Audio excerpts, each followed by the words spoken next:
പ്രാണനായി. രചന നിലാവിൻ്റെ കൂട്ടുകാരി. അവതരണം സാലിം കരുളായി. രാധ ഫോൺ എടുത്ത് അച്ഛനെന്ന് സേവ് ചെയ്ത നമ്പറിലേക്ക് കോൾ ചെയ്തു. ഹലോ, എന്താ മോളെ ഈ സമയത്ത്? ക്ലാസ് ഇല്ലേ നിനക്ക്?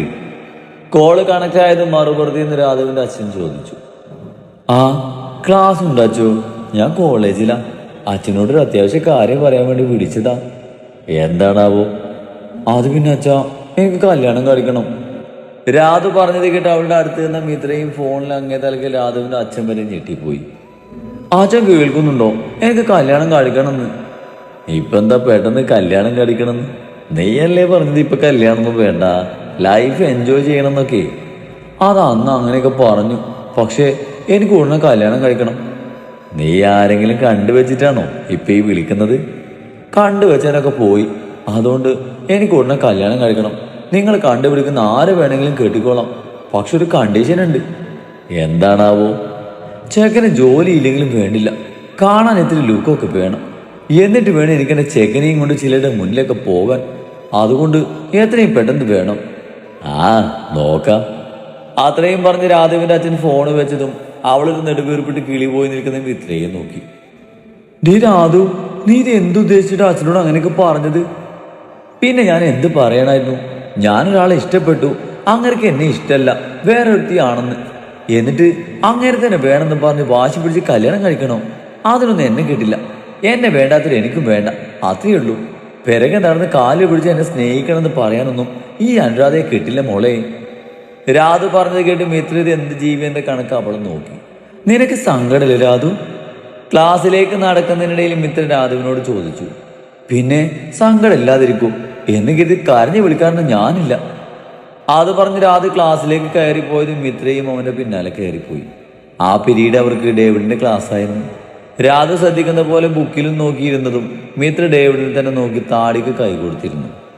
ഇടയ്ക്ക് ഡേവിഡിന്റെ നോട്ടം മിത്രയിലെത്തിയതും അവളവനെ നോക്കി കണ്ണിറുക്കി ചുണ്ടു കുറിപ്പിച്ച് ഉമ്മ വെക്കും പോലെ ആക്ഷൻ ഇട്ടതും ഡേവിഡ് അവളെ നോക്കി കണ്ണിറിട്ട് നോട്ടം മാറ്റി. ഡേവിഡ് നോട്ടം മാറ്റിയതും അത് കണ്ട് ചിരിച്ചുകൊണ്ട് തലചേച്ച് മിത്ര കാണുന്നത് അവളെ നോക്കി ദഹിപ്പിക്കുന്ന രാധവിനെയാണ്. പുര കത്തുമ്പോ തന്നെ വാഴ വെട്ടണടി പിശാചേ. പല്ല് കടിച്ചുകൊണ്ട് രാധു പറഞ്ഞത് കേട്ട് മിത്ര അവളെ നോക്കി പല്ലടിച്ച് കാണിച്ചു. നേരെ നോക്കിയിരുന്നു. ക്ലാസ് കഴിയുമ്പോഴും പിന്നെ ഡേവിഡ് അവളെ നോക്കാനേ പോയില്ല. നിങ്ങൾ എന്താ മനുഷ്യ ഫോണും പിടിച്ച് സ്വപ്നം കാണുന്നത്? സീറ്റോട്ടിലേക്ക് വന്ന രാധുവിന്റെ അമ്മ നിർമ്മല ഫോണും കയ്യിൽ പിടിച്ച് എന്തോ ആലോചിച്ചിരിക്കുന്ന തന്റെ ഭർത്താവിനെ കണ്ട് അവർ സംശയത്തോടെ ചോദിച്ചു. എടി, മോളിപ്പോ വിളിച്ചിരുന്നു, അവൾക്ക് കാര്യമായിട്ടെന്തോ പറ്റിയിട്ടുണ്ടേ. എന്ത്? നിങ്ങൾ എന്തൊക്കെയായി പറയുന്നേ? മോളിപ്പോ വിളിച്ചു പറയാ അവൾക്ക് ഉടനെ കല്യാണം വേണമെന്ന്. എന്ത്? ദാസൻ പറഞ്ഞത് കേട്ട് ഞെട്ടലോടെ നിർമ്മല ചോദിച്ചു. അങ്ങനെ വരാൻ വഴിയില്ലല്ലോ, നിങ്ങൾക്ക് മാറിപ്പോയിട്ടൊന്നുമില്ലല്ലോ. സത്യടി, അത് ഞാനൊന്നും ഞെട്ടിയതാ. നമ്മൾ കണ്ടെത്തുന്ന ആരെ വേഗങ്ങളിലും അവൾ വിവാഹം കഴിക്കാൻ തയ്യാറാണെന്ന്. പിന്നെ ആകെ ഒരു ഡിമാൻഡുള്ളത് ചെക്കന് ജോലി ഇല്ലെങ്കിലും കാണാൻ ഇത്തിരി ലുക്ക് വേണമെന്നാണ്. എന്റെ ദൈവമേ, വിവാഹക്കാരൻ പറഞ്ഞ് തുടങ്ങുമ്പോൾ കോലാഹലം ഉണ്ടാക്കിന്റെ പെണ്ണാണ്. ഇവൾക്ക് എന്ത് പറ്റിയെന്തോ. ആ, എന്തായാലും അവളുടെ മനസ്സ് മാറുന്നതിന് മുമ്പായിട്ട് ഒക്കെ ശരിയാക്കണം. ഞാൻ കവല വരെ പോയിട്ട് വരാം. കടയിൽ സാധനങ്ങൾ എടുത്തു കൊടുക്കാൻ ആരുമില്ല. പിന്നെ ബ്രോക്കറെ കണ്ട് ഈ കാര്യം കൂടി പറയണം. അതും പറഞ്ഞ് അദ്ദേഹം ഇറങ്ങിപ്പോയതും നിർമ്മല അപ്പോഴും രാധ പറഞ്ഞത് വിശ്വാസാകാതെ അവിടെ തന്നെ നിന്നു. ഡേവിഡ് കോളേജ് വിട്ട ഉടനെ അർജന്റായിട്ട് ആരെയോ കാണാൻ പോയതും അന്ന് മിത്ര ബസ്സിലായിരുന്നു പോയത്. ഡാനിക്ക് അന്ന് ഫുട്ബോൾ പ്രാക്ടീസ് ഉള്ളത് കൊണ്ട് അവൻ വൈകി ഇറങ്ങുകയുള്ളൂ. മിത്ര ഐസക്കിന്റെ സൂപ്പർ മാർക്കറ്റിലേക്കായിരുന്നു പോയത്. അവിടെ കുറച്ചു നേരം ഇരുന്നപ്പോഴേക്കും കുഞ്ഞേട്ടും വന്നിരുന്നു. എന്നാ ഞങ്ങളെ ഇറങ്ങാപ്പച്ചാ? കുഞ്ഞേട്ടും കൂടി വന്നത് മിത്ര ബാഗും എടുത്ത് തോളിലിട്ടുകൊണ്ട് ഐസക്കിനോട് പറഞ്ഞു. നിൽക്ക്, ഞാനൊരു ഓട്ടോ വിളിച്ചു തരാം. വേണ്ട, ഞങ്ങൾ സ്റ്റാൻഡിൽ കയറിക്കോളാം.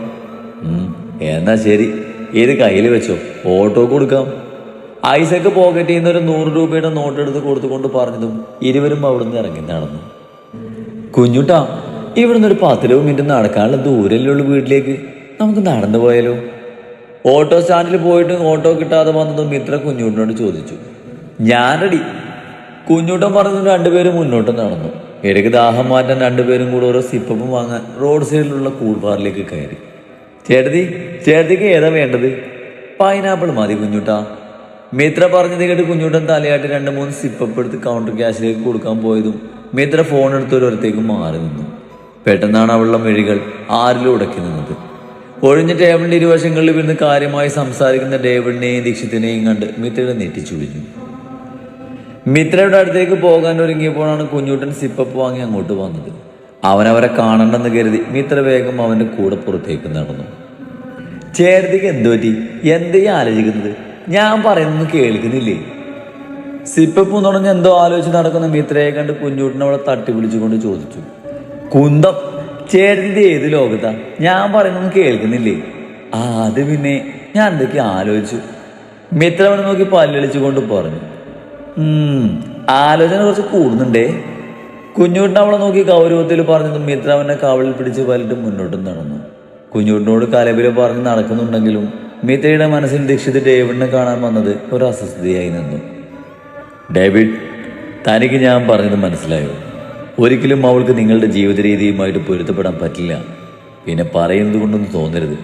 ഞങ്ങളുടെ വീട്ടിലെല്ലാം കൊണ്ടും രാജകുമാരിയെ പോലെ കഴിഞ്ഞവള് നിങ്ങളുടെ വീട്ടിൽ അടുക്കള പണി ചെയ്യുന്നത് ഞങ്ങൾക്ക് സഹിക്കാവുന്നതിനും അപ്പുറമാണ്. ഇതുവരെ അവളെ കൊണ്ട് കുനിഞ്ഞൊരു ഇല പോലും ആരും അവളെ കൊണ്ട് എടുപ്പിക്കാൻ സമ്മതിച്ചിട്ടില്ല. നിങ്ങൾക്ക് എത്ര പണം വേണമെങ്കിലും തരാം. അവളെ ഞങ്ങൾക്കൊപ്പം പറഞ്ഞു വിടണം. ഞങ്ങൾക്ക് വേണം അവളെ. പണം കൊടുത്താൽ നേടിയേക്കാൻ പറ്റുന്നുണ്ട് സ്നേഹവും വിശ്വാസവും. ദേവക്ക് നിങ്ങളിലുള്ള സ്നേഹവും വിശ്വാസവും തകർത്തത് നിങ്ങൾ തന്നെയാണ്. നിങ്ങളുടെ അനിയതിയെ ഞാനൊരിക്കലും പിടിച്ചു വെച്ചിട്ടില്ല. അവൾക്ക് നിങ്ങൾക്കരികിലേക്ക് വരാൻ തന്നെയാണ് ഇഷ്ടമെങ്കിൽ അവളെ ഞാൻ നിങ്ങളെ ഏൽപ്പിക്കും. പേടിക്കണ്ട. നിങ്ങളുടെ രാജകുമാരിക്ക് എന്നെ കൊണ്ട് കഴിയും വിധം അവൾക്ക് സ്വന്തം കാലിൽ നിൽക്കാൻ പ്രാപ്തിയാകുന്നവരെ ഒരു കുറവും പാത്താൻ നോക്കിക്കൊള്ളാം. ദീക്ഷിത്തിനോടായി അത്രയും പറഞ്ഞ് ഡേവിഡ് കുടിച്ച കോഫിയുടെ ക്യാഷ് കൊടുത്ത് അവിടുന്ന് ഇറങ്ങി. ഡേവിഡ് വീട്ടിലെത്തുമ്പോൾ ആരും ഉമ്മറത്തും ഹാളിലുണ്ടായിരുന്നില്ല. അടുക്കള വശത്തുനിന്ന് കുഞ്ഞുട്ടൻ്റെ ഉറക്കെയുള്ള ശബ്ദം കേട്ട് അങ്ങോട്ട് പോയ ഡേവിഡ് കാണുന്നത് അടുക്കള വശത്തുള്ള സ്റ്റെപ്പിൽ കൈവല്ലിയെ നോക്കി ചുണ്ടുപിളത്തിയിരിക്കുന്ന മിത്രയെയും അവളെ വഴക്ക് പറയുന്ന കുഞ്ഞുണ്ണിയാണ്. എന്താ ഇവിടെ? ഡേവിഡ് അവിടെ അടുത്തേക്ക് വന്നുകൊണ്ട് ചോദിച്ചതും ഡേവിഡിനെ കണ്ടതും മിത്ര വേഗം ഇരുന്നേരുന്ന് എണീറ്റ് കൈ പിന്നോട്ടും മറച്ചു പിടിച്ചു. ഇതെന്താ ദേവ, കൈ എങ്ങനെയാ ഒരിഞ്ഞ് തോല് പോയത്?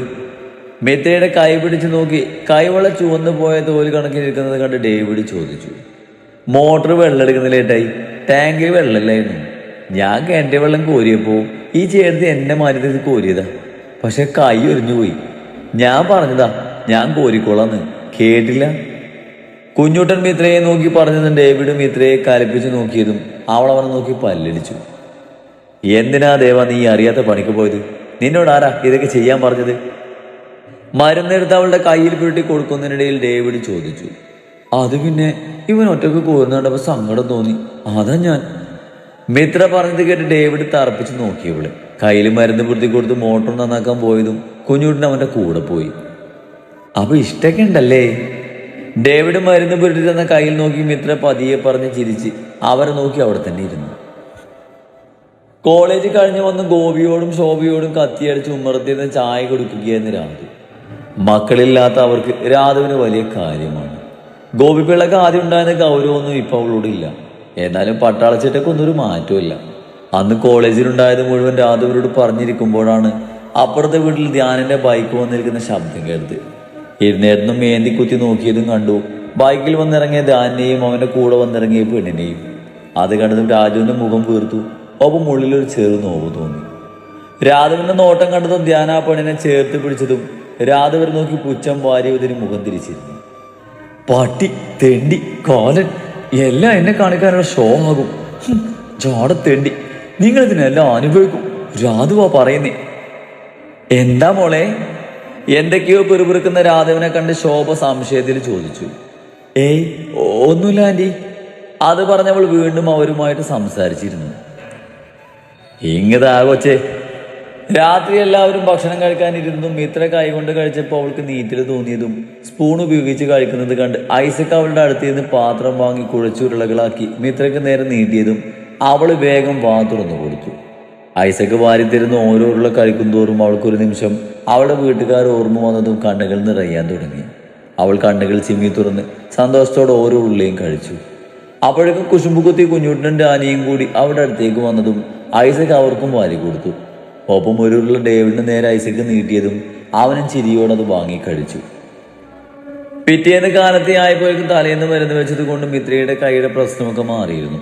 മിത്ര കിച്ചണിലേക്ക് വരുമ്പോൾ ഡാനിയും ഡേവിഡും അപ്പച്ചനും കുക്കിങ്ങിലാണെന്ന് കണ്ടതും മിത്ര പുറത്തേക്ക് ഇറങ്ങി കുഞ്ഞുട്ടിനെ കാത്തു നിൽക്കാതെ ചൂലെടുത്ത് മുറ്റടിക്കാൻ തുടങ്ങി. മുറ്റടിച്ച് വാരിലൊന്നും കുഞ്ഞുട്ടിന്റെ ഡ്യൂട്ടിയാണ്.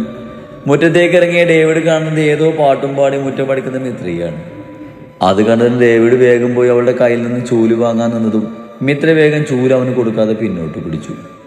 ദേവാ, നീ ആ ചൂല് അവിടെ വെച്ചിട്ട് അകത്തേക്ക് കയറിപ്പോ. നിന്നോട് ആരാ ഇപ്പൊ ഇതൊക്കെ ചെയ്യാൻ പറഞ്ഞത്?